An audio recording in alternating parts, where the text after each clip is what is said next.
Hey, welcome to HOWZA channel. In today's video, we will show you how to convert PowerPoint to Google Slides. Open your Google Drive.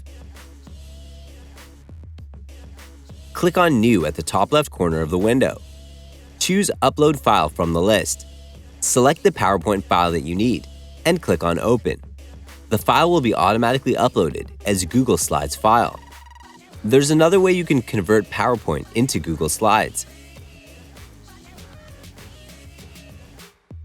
Click on New at the top left corner of the window.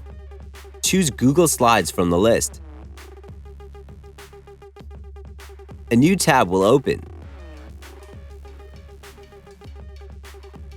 Click on File at the top left corner of the window.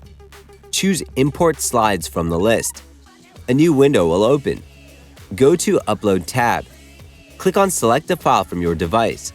A new window will open. Choose the PowerPoint file that you need and click on Open. Wait until the upload is finished. You will get an Import Slides pop-up window. Select the slides that you want to import. Click on Import Slides. That's it. Thanks for watching the video.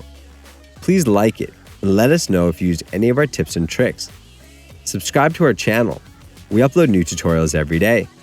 See ya!